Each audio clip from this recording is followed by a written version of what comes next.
কড়াকড়ির পরও থামছে না ঘরমুখী মানুষের ঢল, ভোগান্তি উপেক্ষা করে ঢাকা ছাড়ার হিড়ে উপেক্ষিত স্বাস্থ্যবিধি।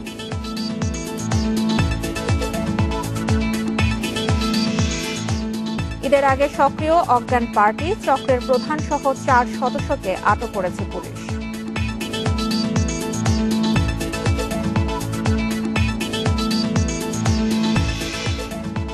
পাবলিক বিশ্ববিদ্যালয়ের 3 উপাচার্যের দুর্নীতির প্রমাণ মিলেছে, কোনো ব্যবস্থা না নেওয়ায় বাড়ছে অনিয়ম, মত শিক্ষাবিদদের।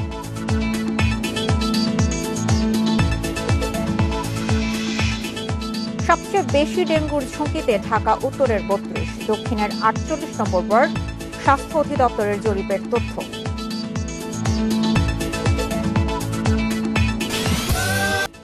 স্বাগত ইন্ডিপেন্ডেন্ট সংবাদের সঙ্গে আছি সঞ্চারী মজিদুর। শুনছিলেন শিরোনাম, চলে যাচ্ছি পুরো খবরে।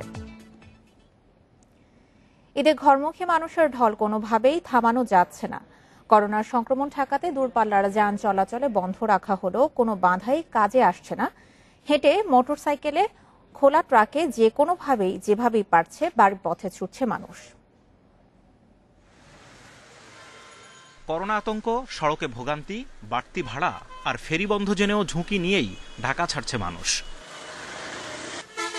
গত কয়েকদিনের মতো সোমবারও ঘরমুখী যাত্রীদের ঢল নামে সড়কে। তীব্র রোদ আর গরম উপেক্ষা করেই যে যেভাবে পারছে বাড়ির পথে ছুটছে। এমনকি শিশু ও বয়স্কদের দীর্ঘ পথ হেঁটেই রওনা দিতে দেখা যায়। ভোগান্তির তো ভাই শেষ নাই। কালকে সারাটা দিন টার্মিনালে ঘোরাঘুরি করছি, গাড়ির টিকিট পাই না। শেষে আপনার কক্সবাজার থেকে একটা হাইস ঠিক করছি, 3,500 টাকা করে নর্থ বেঙ্গলে নামাই দিবে আর কি। ভোগান্তি তো একটু আসছে, কিন্তু বাড়িতে যাওয়াই লাগবে, কারণ সারা বছর কাজ কাম করছি, ঈদের সময় বাড়িতে যাওয়াই লাগবে। বড় লোকের গাড়ি থেকে করোনা নাই, প্রাইভেট কারে কই আছে, কই হ্যাঁ প্রাইভেট কার চলে কেন? প্রাইভেট কার কেন চলে? তাহলে আমরা গরিবের এই যে ঈদে কোরবানিতে বাড়ি যেতে পারবো না কেন? দূরপাল্লার বাস না চললেও মোটরসাইকেল, পিকআপ ভ্যান, মাইক্রোবাসে করে অন্য জেলায় রওনা দিচ্ছে। এতে গুনতে হচ্ছে 3 থেকে 4 গুণ বাড়তি ভাড়া।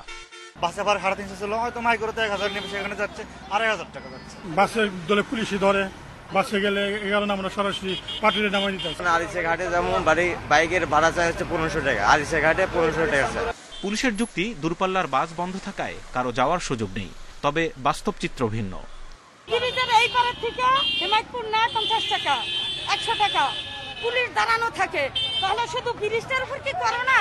না এটা একটা ইনকাম খুলে দিচ্ছে সরকার। কোনটা ঢাকার কোনো গাড়ি বাইরে যাবে না, সেটা যাচ্ছে না। এখন একটা লোক হেঁটে যাচ্ছে, সে এখন কি সে কোথায় যাচ্ছে? এই পাশে তার বাসা থাকতে পারে, তার কাজ থাকতে পারে। এখন কি জন্য যাচ্ছে সেটা তো ওদের বিষয়। এভাবে ঝুঁকি নিয়ে গাদাগাদি করে বাড়ি ফেরায় ঈদের পর করোনা সংক্রমণ বাড়তে পারে বলে শঙ্কা জনস্বাস্থ্য বিশেষজ্ঞদের। Zahidul Bashar, independent news, Dhaka. BGB মোতায়েন, মহাসড়কে পুলিশের তল্লাশির পরও থেমে নেই ঘরমুখী মানুষের যাত্রা। সিএনজি, অটোরিকশায় বা প্রাইভেট কারে কিংবা পায়ে হেঁটে যে যেভাবে পারছেন ছুটছেন পদ্মার শিমুলিয়া ও পাটুরিয়া ফেরিঘাটে। এ দৌড় ফেরি ধরার জন্য। যে কোনো মূল্যে উঠতে হবে ফেরিতে, যত কষ্টই হোক না কেন পৌঁছাতে হবে বাড়ি। আমি আসি আপনার আদ্রগড় থেকে, আমি যাবো সাতক্ষীরা। যাওয়া লাগবে, কষ্ট করে যাওয়া লাগবে। ঢাকা থেকে মানিকগঞ্জের পাটুরিয়া ফেরিঘাটে পৌঁছানোর পথে রয়েছে বিজিবির 3টি চেকপোস্ট। সেখানে জিজ্ঞাসাবাদের মুখে পড়ছে ব্যক্তিগত গাড়িগুলো। ফিরিয়ে দেয়া হচ্ছে অনেককে। তবু ঘাটে পৌঁছানোর পর দেখা যায় গাড়ির চেয়ে মানুষের ভিড় বেশি। ভেঙে ভেঙে নানা ভোগান্তির পর ঘাট পর্যন্ত পৌঁছান তারা। নদী পার হয়ে কিভাবে বাড়ি পৌঁছাবেন তা নিয়েও রয়েছে অনিশ্চয়তা। এখন পর্যন্ত এখানেই আসছি, এই যে দেখতেছেন তো, আপনারা দেখতেছেন লোকের অরণ্য, কিন্তু ছাইরে দিলে কিন্তু এত ঝামেলা হয় না। নিজের বাড়িতে বা পরিবারের সাথে ঈদের জন্য যাওয়া লাগবে, তো ভেঙে হোক বা যেভাবেই হোক যাওয়া লাগবে। বাড়িতে শুধু ওয়াইফার একটা বাচ্চা, তাছাড়া কেউ নেই, না গেলেই নয়। একই অবস্থা দৌলতদিয়া ফেরিঘাটেও। দুপাশেই দেখা গেছে গাড়ির দীর্ঘ সারি। 16টির মধ্যে জরুরি সেবার জন্য 2টি ফেরি চালু থাকলেও মানুষের চাপে উঠতে পারেনি অনেক গাড়ি। তবে সকাল থেকেই সবচেয়ে বেশি যাত্রীর চাপ শিমুলিয়া ঘাটে। স্বাস্থ্যবিধি না মেনে গাদাগাদি করে ফেরিতে ওঠেন শত শত যাত্রী। অফিস আদালত সবই ছুটে গেছে, এখন আমাদের থাকার মতো কোনো জায়গা নাই। ঠিক আছে, মানুষ আছে, কাজ নাই, বাসাটা দিতে পারতেছে না, খাইতে পারতেছে না, কারণে সবাই যার স্থানে যাইতে দরকার আর কি। শিমুলিয়া ঘাট থেকে ফেরি ছাড়াও যাত্রী বহন করছে ট্রলার। এতে সরকারি নির্দেশ অমান্য করায় 13 জনকে জরিমানা করেছে ঘাট কর্তৃপক্ষ। নুরে জান্নাত, ইন্ডিপেন্ডেন্ট নিউজ। ভোলা থেকে দুর্গম চরাঞ্চলের বিভিন্ন নৌ রুটে বন্ধ হচ্ছে না অনুমতিহীন স্পিডবোট চলাচল। ডেঞ্জার জোন চিহ্নিত এলাকা দিয়েও চলছে এই বাহনের ব্যবহার। এতে দুর্ঘটনার ঝুঁকি বাড়লেও তা বন্ধে নেই তেমন তৎপরতা। মেঘনা, তেতুলিয়া আর বঙ্গোপসাগর বেষ্টিত দ্বীপ জেলা ভোলা। জেলার মনপুরা, চরনিজাম, ঢালচর ও চরকুকরিমুকরি সহ বিভিন্ন দুর্গম এলাকায় যাতায়াতের প্রধান মাধ্যম লঞ্চ। কিছু রুটে ইঞ্জিন চালিত ট্রলার চলাচল করলেও সময় বেশি লাগায় স্পিডবোট বেছে নেন বেশিরভাগ মানুষ। সম্প্রতি মাদারীপুরের দুর্ঘটনার পরেও থেমে নেই এদের তৎপরতা। অনুমোদনহীন এসব স্পিডবোট চালকদের নেই কোনো প্রশিক্ষণ। তার উপর ধারণ ক্ষমতার বেশি যাত্রী নিয়েই করছে চলাচল। ধারণ ক্ষমতা আছে 8 জন, 8 জনের জায়গায় তারা 15 থেকে 20 জনও নিচ্ছে। এতে আমাদের জীবনের ঝুঁকি আছে, লাইফ জ্যাকেট নিচ্ছে না, তাদের প্রশিক্ষণ আছে কিনা তাও বলা যাচ্ছে না। দেখা যায় যে 10 থেকে 12 বছরের শিশুরাও একটা স্পিডবোট চালাচ্ছে। আমার দরকার যাওয়ার, আমি যাচ্ছি, দক্ষ কিনা দক্ষ সেটা আমি পরে বুঝবো অ্যাক্সিডেন্ট করার পরে। ভোলার ইলিশা থেকে লক্ষ্মীপুর, তজুমুদ্দিন থেকে মনপুরা এবং বেতুয়া থেকে চরনিজাম ও ঢালচর ডেঞ্জার জোন হিসেবে চিহ্নিত করেছে নৌ পুলিশ। ট্রলার ও স্পিডবোট আটক করে আমরা এদের বিরুদ্ধে ব্যবস্থা নিয়েছি।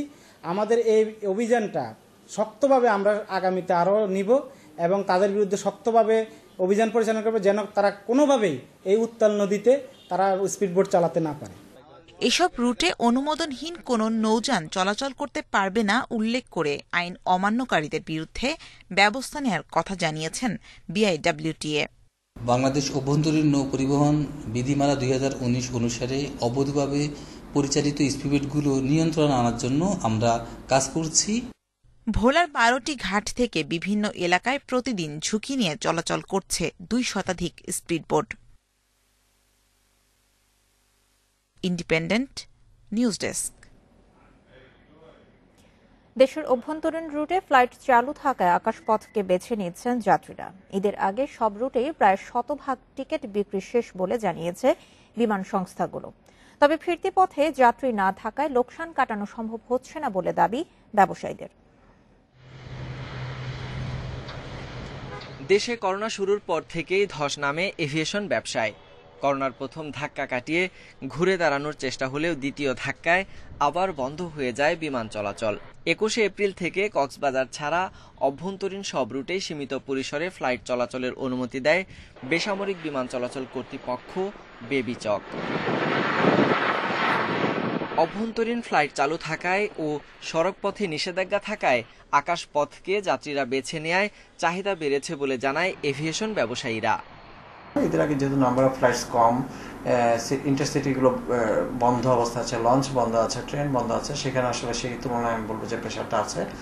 তার কারণে এবং আমাদের সবসময় আসলে ঈদের সময় থাকে ওয়ান ওয়ে ট্রাফিক। ঢাকা থেকে সবাই যার যার গন্তব্যে আসলে ঈদ করতে যাচ্ছেন বিভিন্ন ডিস্ট্রিক্টে, কিন্তু রিটার্নে আসলে প্যাসেঞ্জার নাই বললে চলে। আসন্ন ঈদ উপলক্ষে যাত্রীদের চাহিদাও রয়েছে, সেজন্য ঈদের পূর্বে ও পরে বিমান বাংলাদেশ এয়ারলাইন্স এক্সট্রা ফ্লাইট পরিচালনা করবে। করোনার ধাক্কা সামাল দিতে আকাশপথকে সচল রাখার পাশাপাশি খরচ কমানোর পরামর্শ দিচ্ছেন তারা। যাত্রীর চাপটা সামলানোর জন্য আমার মনে হয় সিভিল এভিয়েশন কর্তৃপক্ষ আরো কিছু যদি ফ্লাইট পরিচালনার অনুমতি দেন সেটা খুবই ভালো হবে, কেননা এতে যাত্রীদের যেমন একটু যাতায়াতের সুবিধা বাড়বে, তেমনি এয়ারলাইন্সগুলোর জন্য তাদের আর্থিক ব্যবস্থাপনা কিছুটা হলেও তারা ভালো করতে পারবে। লোকসান কমাতে অভ্যন্তরীণ রুটে ফ্লাইট পুরোদমে চালুর পাশাপাশি আন্তর্জাতিক রুটেও নিয়মিত ফ্লাইট পরিচালনার দাবি বিমান সংস্থাগুলোর। Sohel Rana, Independent news, Dhaka. ঈদসহ নানা উৎসবে তৎপর হয়ে ওঠে তারা। নানা কৌশলে হাতিয়ে নেয় সাধারণের সর্বস্ব। রাজধানীতে অভিযান চালিয়ে এমনই এক চক্র হাজি পার্টির প্রধান সহ 4 জনকে আটক করেছে গোয়েন্দা পুলিশ। তারা গণপরিবহনে যাত্রীদের চেতনানাশক খাইয়ে টাকা ও মূল্যবান সামগ্রী হাতিয়ে নিচ্ছিল। হাজি পার্টি নামের চক্রটির প্রধান হাজি ইমরান নানা ওষুধের দোকান থেকে কেনেন বিভিন্ন ধরনের ঘুমের ওষুধ। নানা উপাদান সহ সেসব মেশান ন্যাপচন ল্যাবরেটরিজের একটি ওষুধের সঙ্গে। পরে গণপরিবহনে যাত্রীর পাশে বসে তৈরি করেন ঘনিষ্ঠতা। এক পর্যায়ে সেই ওষুধ খাইয়ে অজ্ঞান করে হাতিয়ে নেওয়া হয় সর্বস্ব। যৌথভাবে গাড়ি তুইরা প্যাসেঞ্জারের পাশে বসি, তাদের টাকা পয়সা আছে আর খারাপটা খাই ভালোটা আমরা খাই, এভাবে আমি নেমে যাই, ওরা ঘুমাই গেল, ওরা টাকা পয়সা নেয় পরে। আমি আছি 10-15 বছর। কয়বার ধরা পড়ছেন? 2-3 বার। সোমবার রাজধানীর উত্তরার বাসা থেকে ইমরানকে আটক করে ডিবি। পরে তার দেয়া তথ্যে অভিযান চালিয়ে বিমানবন্দর সড়ক সংলগ্ন এলাকা থেকে চক্রটির অন্য 3 সদস্যকে আটক করা হয়। নেপচুন ল্যাবরেটরিজের প্রতিনিধি সেজে ওষুধ বিক্রির নামে এ তৎপরতা চালাচ্ছিল তারা। ওষুধপত্রের ব্যাগটা আমি নিয়ে থাকি, যখন কাউনারদের প্রয়োজন হয় আমার কাছ থেকে নেয়, আমি দিয়ে দেই, আবার ওর কাজ শেষ হলে আবার ব্যাগটা আমার কাছে দিয়ে দেয়, আমি নিয়ে এক জায়গায় বসে থাকি। ওষুধ খাওয়ার পরে আমরা সাইডে থাকি, পরে আমরা যদি কেউ টাকায় তারা সাপোর্ট দিয়ে রাখি। চক্রটির বেশিরভাগ সদস্য এ কাজে জড়িত 10 বছরেরও বেশি সময় ধরে। এ অপরাধে কঠোর সাজার বিধান না থাকায় এরা জামিনে বের হয়ে যায় বলে জানিয়েছে পুলিশ। তারা বারে বারেই ধরা পড়ে এবং বারে বারেই একটা পর্যায়ে জেলখানা থেকে মুক্তি পায়, কারণ অজ্ঞান যারা করে তাদের জন্য খুব বড় রকমের ধারা নাই। হত্যা প্রচেষ্টা থাকে, বিষাক্ত ক্রিয়ার ধারা থাকে এবং প্রতারণার ধারা থাকে। এইগুলো কখনো কখনো জামিনযোগ্য হয়ে যাওয়ার কারণে তারা জামিন পেয়ে যায়। আর আপনার পাশে আরেকজন রোজাদার বসে আপনাকে একটু জুস খেতে দিল অথবা আপনাকে একটুখানি খুরমা খেজুর খেতে দিল, আপনি অবশ্যই না খেয়ে থাকলে এটা খেতে যেন। অজ্ঞান ও মলম পার্টি থেকে বাঁচতে আরও সতর্ক হওয়ার পরামর্শ দিয়ে অভিযান অব্যাহত রাখার কথাও জানিয়েছে মহানগর গোয়েন্দা পুলিশ। Biprajit Chanda, independent news, Dhaka. সংবাদে নিচ্ছে একটি বিরতি, ফিরে এসে আরো যা থাকছে। করোনার ঝুঁকি উপেক্ষা করে ঈদের কেনাকাটার জন্য ভিড় করছেন ক্রেতারা। স্বাস্থ্যবিধি মানায় উদাসীনতা।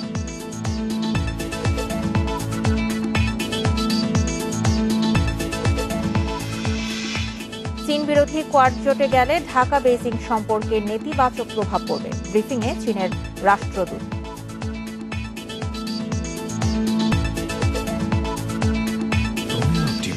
এরই মধ্যে বর্ষা পূর্ববর্তী জরিপ চালিয়েছে স্বাস্থ্য অধিদপ্তর।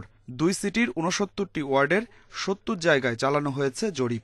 এতে উত্তর ঢাকার 32 নম্বর ওয়ার্ডের লালমাটিয়া ও ইকবাল রোডে মিলেছে সবচেয়ে বেশি এডিস মশা। ব্রুটো ইন্ডেক্স মান 23.3।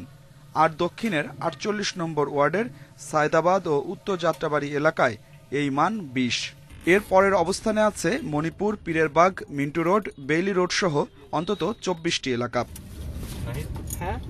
এসব এলাকার নির্মাণাধীন ভবনে জমে থাকা পানিতে হচ্ছে এডিস। এছাড়া বাস টার্মিনালে পরিত্যক্ত টায়ার, ওয়াসার পাম্পে জমে থাকা পানি বাড়াচ্ছে ডেঙ্গুর ঝুঁকি। তবে জরিপের তথ্য এখনো পাননি ওয়ার্ড কাউন্সিলররা। গত ডিসেম্বরে যে সার্ভে ছিল সে সার্ভেতে আমরা মোটামুটি নিরাপদই ছিলাম। আর এই মার্চ মাসে যে সার্ভেটা হয়েছে সেই সার্ভের রিপোর্টটা যেহেতু আমার গোচরে আসে নাই বিদায় আমি তড়িৎ কোনো সিদ্ধান্ত নিতে পারি নাই। লেবাররা কেউ নাই, নিচতলা হয়তো বা পানি জমে আছে, এরকমও সমস্যা হতে পারে। তা এগুলো কিন্তু আমরাও কিন্তু মনিটরিং করছি এবং আমরা দেখছি, প্রয়োজন পড়লে আমরা আমাদের যে মশক কর্মীদের আছে তাদেরকে দিয়ে ওষুধগুলো ছিটিয়ে আমরা কিন্তু এগুলোকে নিয়ন্ত্রণ করার চেষ্টা করছি। এখনই ব্যবস্থা নিলে পরিস্থিতি নিয়ন্ত্রণে থাকবে বলে মনে করছেন কীটতত্ত্ববিদেরা। সিটি কর্পোরেশন বাড়ির বাইরে যে পাত্রগুলো আছে যেখানে বৃষ্টির পানি পড়লেই এডিস মশা জন্মাতে পারে, সেগুলোকে যদি পরিষ্কার পরিচ্ছন্নতা অভিযান পরিচালনা করে তাহলে হয়তো এডিস মশার ঘনত্ব অনেকটাই এবছর কম থাকবে। উত্তর ঢাকার মেয়র জানিয়েছেন এডিস নিধনে ওষুধে পরিবর্তন আনা হচ্ছে, আর নির্মাণাধীন ভবনে এডিস মিললে করা হবে জরিমানা। যারা কনস্ট্রাকশন করছেন, যারা ছাদে যারা কিউরিং করছেন, ওরা ইমিডিয়েটলি আপনারা ওই ছাদের পানির মধ্যে যদি কিছু পোড়া মোবিল যদি দিয়ে দেন আপনারা, তাহলেও কিন্তু হয়ে যায়। বাট আমরা মনে করি, আমি যেটা চেষ্টা করছিলাম যে ওভার দ্য কাউন্টারে এরকম এডিস মশা মারার জন্য যে কীটনাশক পেস্টিসাইড, ওইটিও আমরা চেষ্টা করছি। সরকারি হিসাবে 2019 সালে ডেঙ্গুতে মৃত্যু হয় 179 জনের, আক্রান্ত 1 লাখের বেশি। আর গত বছর করোনার কারণে ডেঙ্গু পরীক্ষা কম হলেও আক্রান্ত হন প্রায় 1,500 মানুষ। Adilur Rahman, independent news, Dhaka. চীন বিরোধী কোয়াডে যোগ দিলে ঢাকা বেইজিং সম্পর্কে নেতিবাচক প্রভাব পড়বে বলে মনে করেন চীনা রাষ্ট্রদূত লি জিমিং। এছাড়া জুলাইয়ের আগে সিনোফার্ম থেকে কেনা করোনার টিকা আসছে না। সরকারের সিদ্ধান্তে বিলম্বে টিকার লম্বা লাইনে পড়তে হয়েছে বলেও জানান তিনি।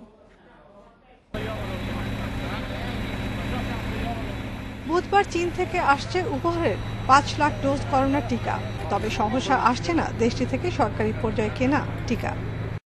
এজন্য আরও অপেক্ষা করতে হবে বলে জানিয়েছেন ঢাকায় নিযুক্ত দেশটির রাষ্ট্রদূত লি জিমিং। ডিপ্লোম্যাটিক করেসপন্ডেন্স অ্যাসোসিয়েশন ডিকাপ আয়োজিত ডিকাপ টকে অংশ নিয়ে তিনি জানান, G2G কিংবা বাণিজ্যিকভাবে চীন বাংলাদেশকে টিকা দিতে প্রস্তুত, কিন্তু শুধুমাত্র সিনোফার্মের টিকাই জরুরি ব্যবহারের অনুমতি দিয়েছে বাংলাদেশ। তাও এই সিদ্ধান্ত নিতে বাংলাদেশ সময় নিয়েছে 3 মাস, আর এতেই তৈরি হয়েছে জটিলতা। সিনোফার্মের টিকা পাওয়ার জন্য আন্তর্জাতিক বাজারে ক্রেতাদের দীর্ঘ লাইন তৈরি হয়েছে, আর স্বাভাবিকভাবেই বাংলাদেশ সেই লাইনের অনেক পেছনে পড়ে গেছে। তাই সরকারি পর্যায়ে চীন থেকে কেনা টিকার প্রথম চালান হাতে পেতে আরও কিছু সময় অপেক্ষা করতে হবে। আলোচনা চালিয়ে যাচ্ছি, মনে হচ্ছে ডিসেম্বরের অনেক আগেই আমরা পারব, তবে দুর্ভাগ্যজনকভাবে জুলাইয়ের আগে সেটা হবে না। এ সময় তিনি আরও জানান, চীন সিনোভ্যাক ভ্যাকসিন দেওয়ার প্রস্তাব দিলেও বাংলাদেশ জরুরি ভিত্তিতে এই টিকা পেতে অনুমতি দেয়নি, তাই শীঘ্রই এটি পাওয়ার সম্ভাবনা নেই। আরেক প্রশ্নের উত্তরে লি জিমিং বলেন, যুক্তরাষ্ট্র, ভারত, অস্ট্রেলিয়া ও জাপানের সমন্বয়ে গঠিত জোট কোয়াডে যোগ দিলে ঢাকা বেইজিং সম্পর্কের ক্ষতি হবে। তার দেশ মনে করে কোয়াড একটি চীন বিরোধী গ্রুপ।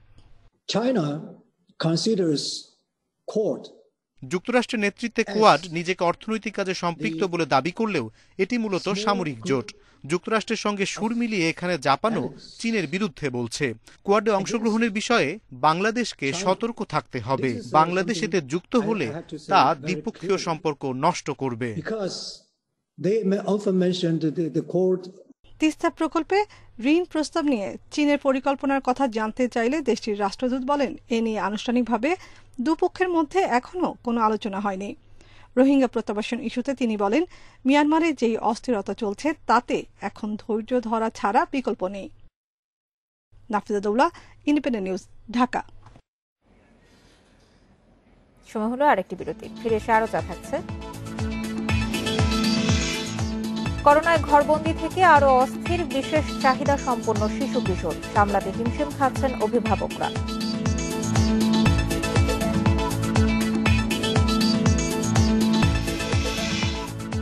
গাজায় ইসরায়েলি বিমান হামলায় হামাসের শীর্ষ কমান্ডার সহ বেশ কয়েকজন নিহত, রকেট হামলার জবাব।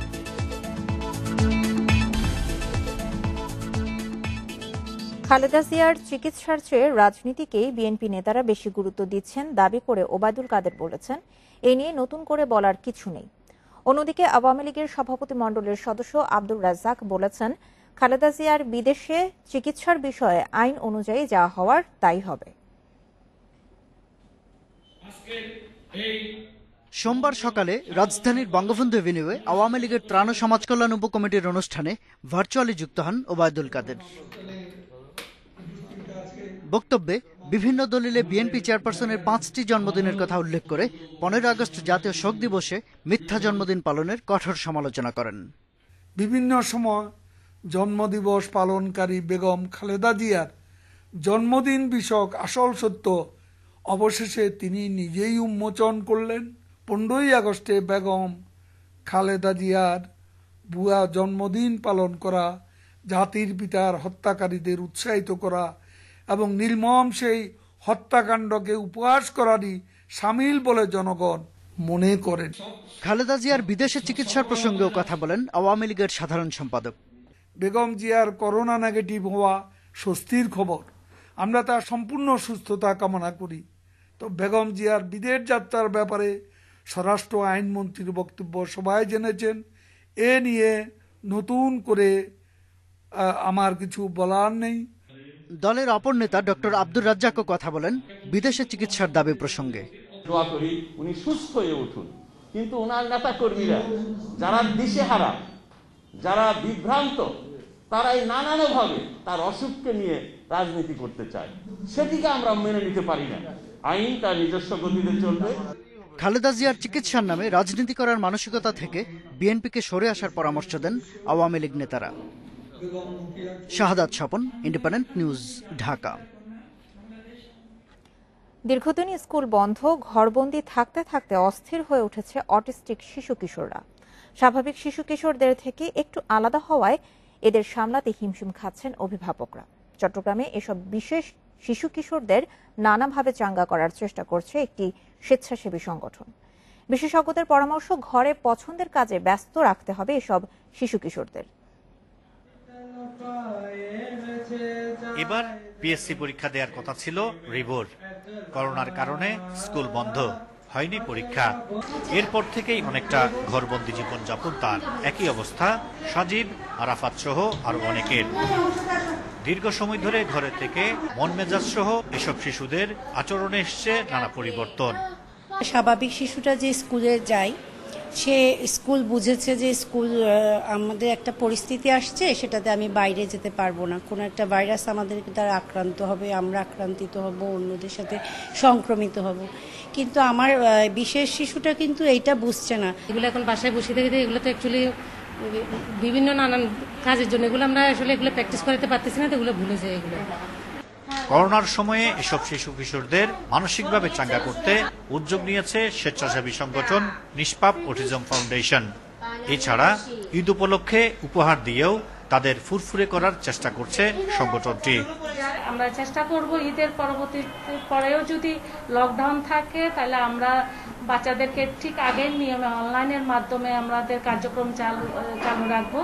তাদেরকে বিশেষ থেরাপিগুলো, তাদের সমস্যাগুলো সম্পর্কে আমরা জেনে তাদেরকে ওইভাবে আলো ইনফরমেশন দেওয়ার জন্য চেষ্টা করি।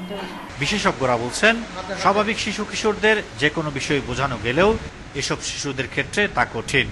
এই জন্য তাদের প্রতি নেতিবাচক প্রতিক্রিয়া না দেখিয়ে বলতে হবে বুঝিয়ে। যেহেতু করোনা মহামারী হয়তো আমাদেরকে খুব তাড়াতাড়ি ছেড়ে যাবে না, ঈদের আনন্দ ভাগাভাগি করে নেওয়ার জন্য আমরা অনলাইনে তাদের সাথে মিলিত হওয়ার চেষ্টা করব পরিবারের সাথে, যাতে করে পরিবারের বাবা মায়ের যে কষ্ট সেটা ভাগাভাগি করে সেটাকে কিছুটা হলেও লাঘব করা যায়। সমাজসেবা অধিদপ্তরের হিসেবে দেশে প্রায় ৪৬,৩৭২ জন বুদ্ধি প্রতিবন্ধী রয়েছে, যার ১/৪ চট্টগ্রামে। Ahsan Riton, independent news, Chittagong. কোনোভাবেই নিয়ন্ত্রণ করা যাচ্ছে না ঘরমুখী মানুষের যাত্রা। মধ্যরাতেও করোনার ঝুঁকি নিয়ে গাদাগাদি করে বিভিন্ন যানবাহনে বাড়ির পথে ছুটছেন তারা। দূরপাল্লার গাড়ি বন্ধ থাকায় কয়েক গুণ বেশি ভাড়া দিয়েও পড়তে হচ্ছে নানা ভোগান্তিতে। রাত ১টা, রাজধানীর আমিনবাজারে স্ত্রী সন্তান নিয়ে বাড়ি যাওয়ার অপেক্ষায় মেহেদী হাসান। জয়পুরহাটে পরিবারের সঙ্গে ঈদ উদযাপনের উদ্দেশ্য থাকলেও কিভাবে যাবেন তা নিশ্চিত নন। কোনো তো গাড়ি ঘোড়ার সিস্টেম নাই, এমনি তো কাঁচামালের ট্রাক ট্রাকের মধ্যে যদি যাইতে পারি সেজন্য আর কি ঝুঁকিপূর্ণ, তবু একটু গাড়ির সমস্যার জন্য যাইতে হচ্ছে। তার মতো আরো অনেক মানুষের ঢল গাবতলী, আমিনবাজার, হেমায়েতপুর, আবদুল্লাপুর, সাইদাবাদ সহ রাজধানীর বিভিন্ন পয়েন্টে। দূরপাল্লার বাস, ট্রেন, লঞ্চ বন্ধ, তাই অনেকে ভাড়া করছেন প্রাইভেট কার, মাইক্রোবাস। এমনকি খালি ট্রাক কিংবা পণ্য বোঝাই গাড়ি পেলেও উঠে পড়ছেন। এই যে আমাদের যে কষ্ট ভোগান্তি, এলে কি হবে এখন, আমাদের কি এখন অবস্থা, ধান কাটবো কিভাবে, খামো কিভাবে, ছেলে মেয়েরা কিভাবে চলবে। তো আগামীতে আমরা নাও থাকতে পারি বা শ্বশুর শাশুড়ি বৃদ্ধ লোকরাও নাও থাকতে পারে, পরিবেশের শিকার হয়ে আমাদের যেতে হয়। বেশিরভাগ যাত্রীর অভিযোগ, দূরপাল্লার যানবাহন বন্ধের সুযোগ নিচ্ছেন এসব ছোট গাড়ির চালকরা। স্বাস্থ্যবিধি মানার কোনো বালাই না থাকলেও নিচ্ছেন বাড়তি ভাড়া, তোলা হচ্ছে অতিরিক্ত যাত্রী। অ্যাম্বুলেন্স, তারপরে ভালো প্রাইভেট কারদের মোটামুটি একটু ইনকাম ভালো হইতেছে।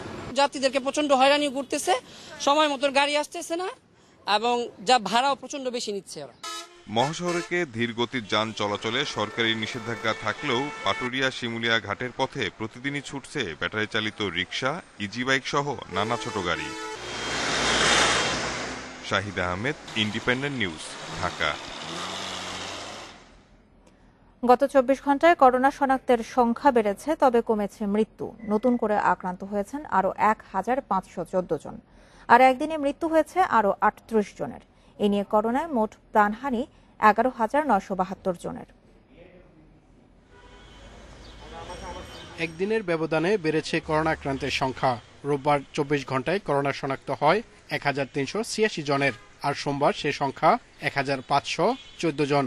এ নিয়ে দেশে মোট আক্রান্ত ৭,৭৫,০২৭ জন।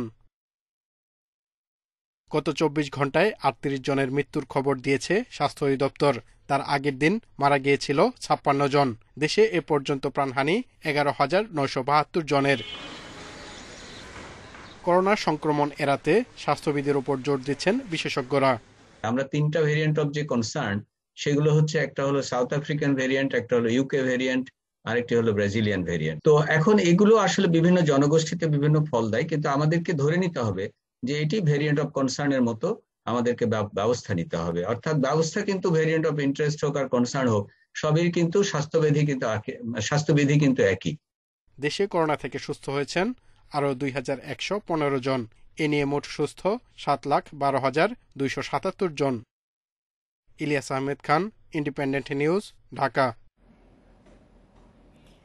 জেলে বসে সৎপথে টাকা উপার্জন করছেন অনেক কয়েদি। প্রশিক্ষণ নিয়ে নানা পণ্য উৎপাদন করে কয়েদিদের অনেকেই এখন ভালো উপার্জন করছেন। উৎপাদিত পণ্যের অর্ধেক লাভ পাচ্ছেন কয়েদি আর অর্ধেক কর্তৃপক্ষ। তবে মজুরি আরও বাড়ানোর দাবি জানিয়েছে কয়েদিরা। জেলখানা সম্বল, ঘটিবাটি কম্বল, কালের পরিক্রমায় চিরায়ত এ সংলাপের পরিবর্তন এখন সময়ের দাবি। কয়েদিরা এখন নিজের ঘাম ঝরিয়ে জেলে বসেও সৎ পথে ভালো উপার্জন করছেন। জেলখানার ক্যান্টিনগুলোতে বিক্রির জন্য মিষ্টি টোস্ট বানাতে ব্যস্ত একদল কয়েদি। বাইরের জীবনে এক একজন এক এক পেশায় থাকলেও এখানে হয়ে উঠেছেন রীতিমতো বেকারির কারিগর। কারাবাসের জীবনকে ভুলে থাকতে কাজই এখন তাদের অবলম্বন, করছেন বাড়তি উপার্জনও। কাজ করতেছি, এটা মিষ্টি টোস্ট, এটা ওভেনের ভিতরে ভাজা হবে, তারপর আমরা চিনি তেল মারবো। আবার কোনো কঠিন না, কিন্তু এদিকে একটু খেয়াল রাখার জন্য বেশি খেয়াল রাখুন লাগে। আর দ্বিতীয় কথা হলো এদিকে গরম, তো গরমের সময় একটু ভালো লাগে, শীতে কষ্ট হয়, আর শীতের টাইম একটু আর কি ভালো লাগে। অন্য একটি দল ব্যস্ত খাতাপত্র নিয়ে। দেশের সব কারাগারে ব্যবহৃত প্রয়োজনীয় সব খাতাপত্র তৈরি হচ্ছে কাশিমপুর কারাগারের এই প্রিন্টিং প্রেসে। লাভ হলো এখানে কাজ জানা থাকলে কোনো একটা উপকারে লাগে, যদি বাহির জীবনে যায়, যদি কোনো ধরনের একটা সুবিধা আসে আমরা করতে পারলাম। লভ্যাংশ আমরা মোটামুটি দিচ্ছি, আগে তো দিত না। মোটামুটি আমরা এর আগেও মোটামুটি 1000-1200 টাকা করে দিছে। তারপরে যে করোনা আসার পরে এখন লভ্যাংশ একটু কমে গেছে, এই জন্য 400-500 এরকম পাই। এখানেই শেষ নয়, কয়েদিরা যে পোশাক পরে তাও তৈরি করে কারাবন্দিরাই। স্বয়ংক্রিয় পালরুমে দিনভর কিছু কয়েদি এগুলো তৈরি করছেন, যা তাদের আনন্দ দিচ্ছে, দুঃখ ভোলাতেও সহায়তা করছে। কাজ কাম না করলে মনটা বেশি একটা ভালো থাকে না, বিরক্ত লাগে, সময় কাটতে চায় না, যার কারণে কাজ কাম করলে বিরক্তটা থেকে ভালো থাকে, মনটাও ভালো থাকে। এরকম 38 ধরনের প্রশিক্ষণ দিয়ে উৎপাদন কাজে যুক্ত করা হচ্ছে কয়েদিদের। শুরুতে সম্মানী ভাতা তুলনামূলক কম দেওয়া হচ্ছে স্বীকার করে ভবিষ্যতে এ বিষয়ে নজর দেওয়ার আশ্বাস কর্তৃপক্ষের। উৎপাদিত দ্রব্যের যেই লভ্যাংশ, এই লভ্যাংশের 50% যে বন্দী উৎপাদন করে তাকে আমরা এটা এই মোট লভ্যাংশের 50% আমরা তাকে দিয়ে থাকি। এখন যদি এইটা নিয়ে মন্ত্রণালয় পর্যায় থেকে এবং ঊর্ধ্বতন কর্তৃপক্ষ নতুন করে এখনো চিন্তা করে, তাহলে হয়তো চিন্তা করা যাবে। রাখিব নিরাপদ, দেখাবো আলোর পথ, জেলখানার এ স্লোগান এ ধরনের কাজের মধ্য দিয়ে সত্যিকার অর্থে বাস্তবে রূপ পাবে এবং সব সমালোচনার জবাব দেবে, এমন প্রত্যাশা জেল কর্তৃপক্ষের। Suman Tanvir, independent news, Dhaka. রাঙামাটির পাহাড়ে উৎপাদিত দেশি লিচু আসতে শুরু করেছে বাজারে। চলতি বছর পর্যাপ্ত বৃষ্টি না হওয়ায় লিচুর ফলন কমেছে পাহাড়ি অঞ্চলে। তবে ফলন কম হলেও ভালো দাম পাচ্ছেন বলছেন চাষিরা। প্রতি বছর গ্রীষ্ম মৌসুমে লিচুর প্রচুর ফলন হয় রাঙামাটির পাহাড়ি অঞ্চলগুলোতে। জেলার চাহিদা মেটানোর পর চট্টগ্রাম, ঢাকা সহ দেশের বিভিন্ন জায়গায় বিক্রি হয় পাহাড়ের এই মিষ্টি লিচু। প্রতি বছর মৌসুমের আগে থেকেই পাইকাররা লিচুর জন্য ভিড় জমালেও এবার ফলন কমে যাওয়ায় কিছুটা কমেছে ব্যবসায়ীদের আনাগোনা। এদিকে যেসব বাগানে সঠিক পরিচর্যা হয়েছে সেসব বাগানের ফলন হয়েছে ভালো। এরই মধ্যে বাজারে আসতে শুরু করেছে লিচু। আকার ভেদে 100 লিচু বিক্রি হচ্ছে 80 থেকে 150 টাকায়। দাম পেয়ে খুশি চাষিরাও। গত বছর তুলনায় কিন্তু লিচু তো আখের বেশি বড় হয়েছে। এই বছরে কিন্তু লিচু একটু ছোট হলে কিন্তু মিষ্টিটা বেশি, ফোকা টোকা নাই। বৃষ্টি না থাকার কারণে এই লিচু একটু ছোট হয়েছে, কিন্তু লিচুর মিষ্টিটা খুব ভালো। আমি এবছর লিচু বিক্রি করে 1-2 লাখ টাকা পেতে পারি। করোনা ভাইরাসের প্রভাবের পাশাপাশি পাহাড়ে ঠিক সময় বৃষ্টি না হয় লিচু উৎপাদন কিছুটা ব্যাহত হয়েছে। তবে বাজারে বাড়তি চাহিদা থাকায় চাষিরা লাভবান হচ্ছেন বলছে কৃষি বিভাগ। আমাদের বাজার ঘুরে এবং আমাদের উপজেলাতে যে তথ্য পাচ্ছি তাতে দেখা যাচ্ছে মোটামুটি ফলন যা হয়েছে, কিন্তু আমাদের মূল্যমান ঠিক আছে এবং কৃষকরা মোটামুটি ভালো দামই পাচ্ছে। কৃষি বিভাগের হিসেবে রাঙ্গামাটিতে 2882 ফলন যা হয়েছে কিন্তু আমাদের মূল্যমান ঠিক আছে এবং কৃষকরা মোটামুটি ভালো দামই পাচ্ছে। কৃষি বিভাগের হিসেবে রাঙ্গামাটিতে 2882 হেক্টর জমিতে লিচু বাগান রয়েছে, যা থেকে চলতি বছর লিচু উৎপাদনের লক্ষ্য ধরা হয়েছে প্রায় 27,000 টন। Independent news desk. সময় হলো আরেকটি বিরতি, ফিরছি কিছুক্ষণ পর, সাথেই থাকুন। বিশ্ব করোনায় একদিনে 10,500-র বেশি মানুষের মৃত্যু হয়েছে। এ নিয়ে প্রাণহানি ছাড়ালো 33,17,000। নতুন 6,08,000 রোগী নিয়ে বিশ্বে মোট আক্রান্ত 15,95,00,000-এর বেশি। সোমবার সবচেয়ে বেশি ভারতে 3,800 প্রাণহানি হয়েছে। নতুন করে ভাইরাস পাওয়া গেছে 3 লাখের বেশি মানুষের। ভারতের উত্তরপ্রদেশে প্রকট হচ্ছে অক্সিজেন সংকট। ব্রাজিলে মারা গেছে 1,000 মানুষ। যুক্তরাষ্ট্রে কমেছে করোনায় আক্রান্ত ও মৃতের হার। একদিনে 350 মৃত্যু ও 29,000 মানুষে ভাইরাস পাওয়া গেছে। মঙ্গলবার থেকে দেশটির 12 বছরের শিশুদের ভ্যাকসিন দেয়া শুরু হবে বলে জানিয়েছে কর্তৃপক্ষ। বিস্তার কমায় বার ও রেস্তোরাঁ খুলে দেওয়া হয়েছে স্পেনে। সুদানে বেড়েছে দ্বিতীয় দফার সংক্রমণ। পাকিস্তানে চলছে দেশজুড়ে লকডাউন। করোনায় বিপর্যস্ত ভারতের উত্তরপ্রদেশে যমুনায় ভাসছে 1/2 মরদেহ। এ নিয়ে আতঙ্ক ছড়িয়ে পড়েছে হামিরপুর এলাকায়। এসব মরদেহ করোনা রোগীর হলে সংক্রমণ আরও বাড়বে বলে শঙ্কা তাদের। করোনা মহামারীর দ্বিতীয় ঢেউ বিপর্যস্ত ভারত। শ্মশানে সারি সারি মরদেহ নিয়ে স্বজনদের অপেক্ষা এখন প্রতিদিনের চিত্র। এরই মধ্যে উত্তরপ্রদেশের হামিরপুরে দেখা গেছে ভয়াবহ এক দৃশ্য। যমুনায় ভাসছে মরদেহ, কিছু আটকে আছে নদীর তীরে। ভয়াবহ এই অভিজ্ঞতায় আতঙ্কে স্থানীয়রা, কারণ যমুনা তীরবর্তী গ্রামগুলোতে করোনা সংক্রমণের হার অনেক বেশি। পুলিশ বলছে এসব মরদেহের বেশিরভাগেরই শেষকৃত্য হয়নি, কিছু মরদেহ দাহ পুরোপুরি। নদীতে মৃতদেহ ভাসিয়ে দেওয়া সেখানকার পূর্ণ রীতি বলেও জানিয়েছে তারা। আগেও যমুনায় মরদেহ ভাসতে দেখা গেছে, তবে সংখ্যা বেড়েছে করোনা মহামারীর কারণে। অনেকে আক্রান্ত হওয়ায় আতঙ্কেও মরদেহ দাহ না করে নদীতে ভাসিয়ে দিচ্ছে বলে জানান হামিরপুরের সহকারী পুলিশ সুপার অনুপ কুমার সিং। শেষকৃত্যের সামর্থ্য না থাকাও এর কারণ হতে পারে বলেও মনে করছেন তিনি। তবে এভাবে করোনায় মৃতদের মরদেহ নদীতে ভাসিয়ে দিলে সংক্রমণ আরও বাড়বে বলে শঙ্কিত স্থানীয়রা। সে বিবেচনাতে নিয়েই তদন্ত শুরু করেছে কর্তৃপক্ষ। সায়রা খান, ইন্ডিপেন্ডেন্ট নিউজ। গাজা উপত্যকায় ইসরায়েলি বাহিনীর বিমান হামলায় হামাসের শীর্ষ কমান্ডার ও 20 ফিলিস্তিনি নিহত হয়েছেন। এদের মধ্যে শিশুও রয়েছে। এর আগে জেরুজালেমের আল আকসা মসজিদ প্রাঙ্গণে হামলার ঘটনায় ইসরায়েলের রকেট ছোড়ে হামাস। এদিকে দুই দেশে চলমান সহিংসতা নিয়ে উদ্বেগ জানিয়ে উভয় পক্ষকে শান্ত থাকার আহ্বান জানিয়েছে যুক্তরাষ্ট্র, ব্রিটেন ও ইউরোপীয় ইউনিয়ন।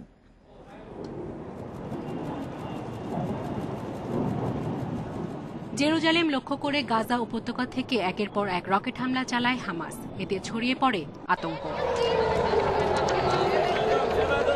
বাজানো হয় সাইরেন, খালি করা হয় ইসরায়েলের পার্লামেন্ট। ইসরায়েলি সেনাবাহিনী জানায় গাজা উপত্যকা থেকে ইসরায়েলি অঞ্চলের বেত, শিমেশ ও জেরুজালেম অঞ্চলে 7টি রকেট ছোড়া হয়। প্রতিহত করা হয় একটি রকেট। এর জবাবে গাজা উপত্যকার উত্তরাঞ্চলে বিমান হামলা চালায় ইসরায়েলি বাহিনী। ঘটে হতাহতের ঘটনা। এদিকে 1967 সালের পূর্ব জেরুজালেম দখলের দিনটি স্মরণে পতাকা মিছিলের কথা থাকলেও এই ঘটনায় পরে তা বাতিল হয়। জেরুজালেমের আল আকসা মসজিদ প্রাঙ্গণে ইসরায়েলি পুলিশের সঙ্গে সংঘর্ষ হয় ফিলিস্তিনিদের। ছোড়া হয় টিয়ার গ্যাস, রাবার বুলেট ও স্টান গ্রেনেড। সম্প্রতি ইহুদি বসতি স্থাপন নিয়ে ইসরায়েলি ও ফিলিস্তিনিদের মধ্যে নতুন করে উত্তেজনা শুরু হয়। শুক্রবার থেকে কয়েক দফা সংঘর্ষের ঘটনা ঘটে। সায়রা খান, ইন্ডিপেন্ডেন্ট নিউজ।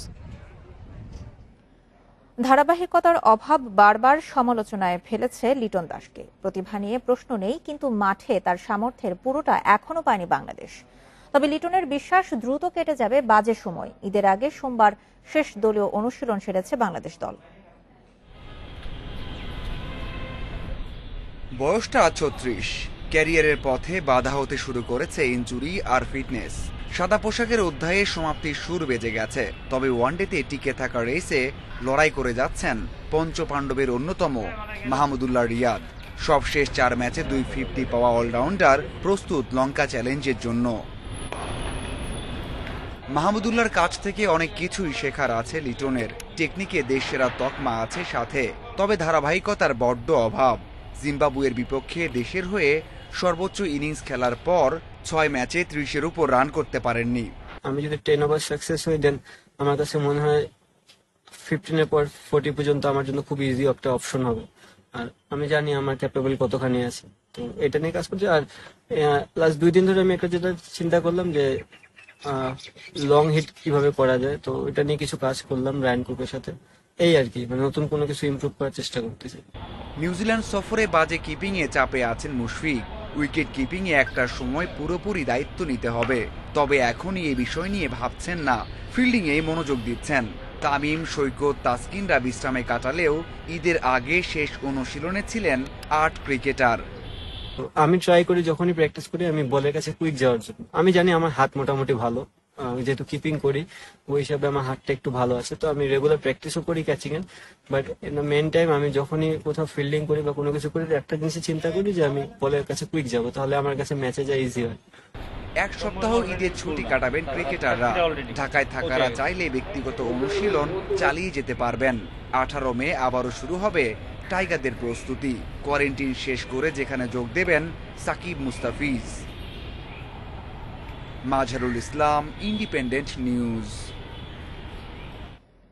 সংবাদ শেষ করার আগে শিরোনামগুলো জানিয়ে দিচ্ছি আরেকবার। কড়াকড়ির পরও থামছে না ঘরমুখী মানুষের ঢল। ভোগান্তি উপেক্ষা করে ঢাকা ছাড়ার হিড়িক, উপেক্ষিত স্বাস্থ্যবিধি।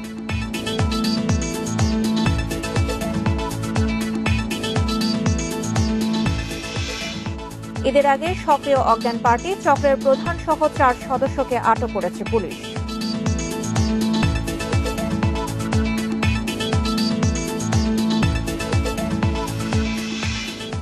পাবলিক বিশ্ববিদ্যালয়ের 3 উপাচার্যের দুর্নীতির প্রমাণ মিলেছে। কোনো ব্যবস্থা না নেওয়ায় বাড়ছে অনিয়ম, মত শিক্ষাবিদদের।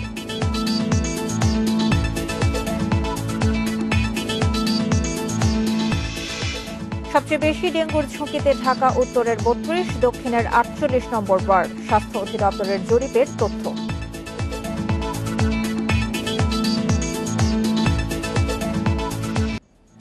এছাড়া এখনকার ইন্ডিপেন্ডেন্ট সংবাদে ইন্ডিপেন্ডেন্ট টেলিভিশনের সব খবর আরো বিস্তারিত জানতে চোখ রাখুন ফেসবুক, ইউটিউব এবং টুইটারে। ধন্যবাদ সবাইকে।